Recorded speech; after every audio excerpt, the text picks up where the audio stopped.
Francisco Franco. Han pasado 50 años desde su fallecimiento y el tiempo le ha dado la razón. ¿Sabéis quién tenía razón? Francisco Franco Bamonde. Tenía razón, tenía razón con el Plan Sur. ¿Vale? En esta presentación voy a hacer un análisis breve de la vida política y militar del caudillo Francisco Franco, cuya figura histórica ha sido fuertemente distorsionada por el status quo. Habrá quienes piensen que la política de Francisco Franco fue buena, otros que dirán que es malo. Quienes alegan que Francisco Franco fue algo nefasto para España, en su mayoría son quienes han leído la historia oficial, la historia que nos cuentan Paul Preston, Ángel Viñas, Manuel Turrón de Lara. Historiadores que, más que historiadores, tienen un paradigma antifranquista. Y si nos ponemos a contar la historia desde un paradigma antifranquista, dudo que podamos ser objetivos. Por mi parte voy a basarme en Pío Moa, historiador que en su juventud militó en movimientos comunistas, pero con el pasar del tiempo fue abriendo su mente. Comencemos con la vida militar de Francisco Franco. Desde muy joven demostró talento como militar. Obtuvo el grado de capitán a los 22 años y luego ascendió a comandante y luego obtuvo el grado de general. De hecho, se le conoce como el general más joven que ha habido en España. Franco se volvió famoso, conocido, durante la Guerra Civil.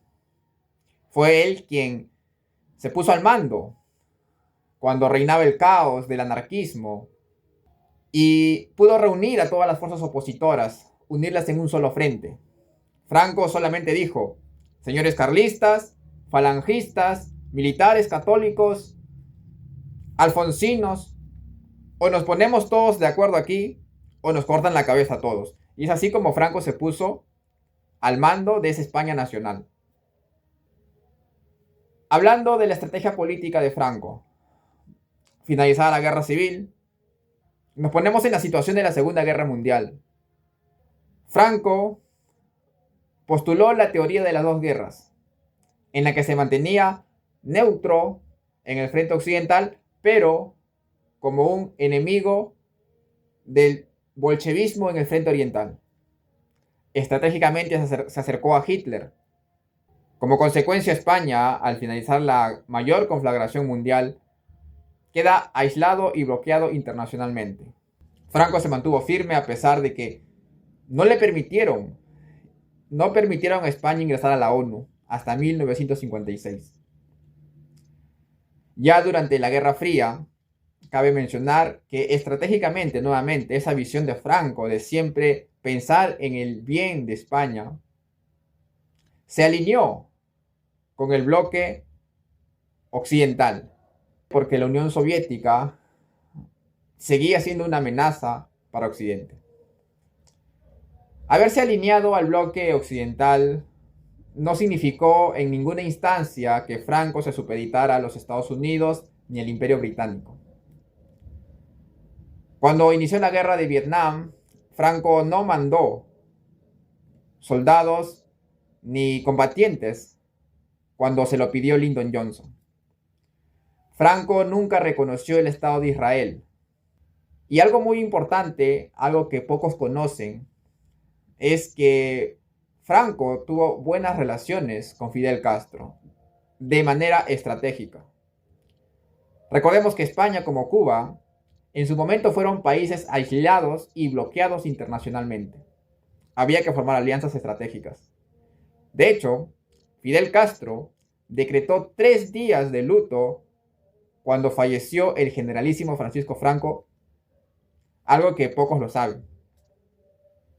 Con Franco, España se convirtió en una potencia industrial.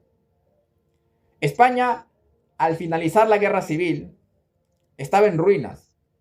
Recordemos que todo el oro de España había sido llevado a la Unión Soviética. Prácticamente le robaron el oro a España y pocos saben esa historia. Aún así, Franco supo cómo sacar adelante esa España en ruinas, con todo su oro vaciado.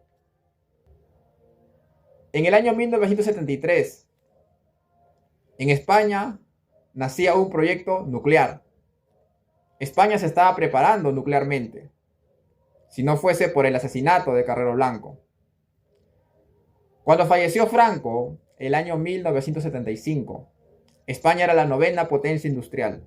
Tenía la primera agricultura de Europa, la 2ª flota pesquera del mundo. Tenía todas las centrales eléctricas y de hidrocarburos en manos del Estado. El banco estaba supeditado al Estado. Estaban prohibidos los bancos extranjeros. Algo que hay que resaltar es el milagro económico español entre 1959 a 1975.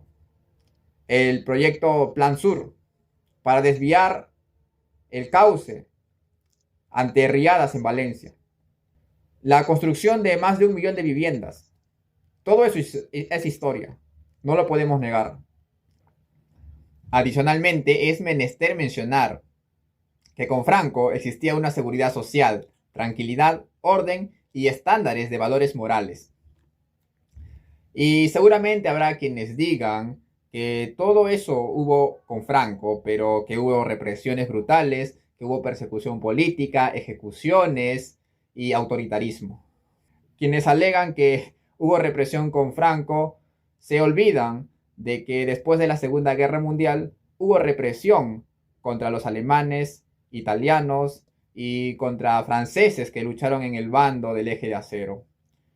Decir que con Franco hubo represiones brutales y no juzgar lo que se hizo en Alemania, Italia, Francia después de la Segunda Guerra Mundial simplemente es un doble rasero de un sistema democrático que busca imponer su ideología.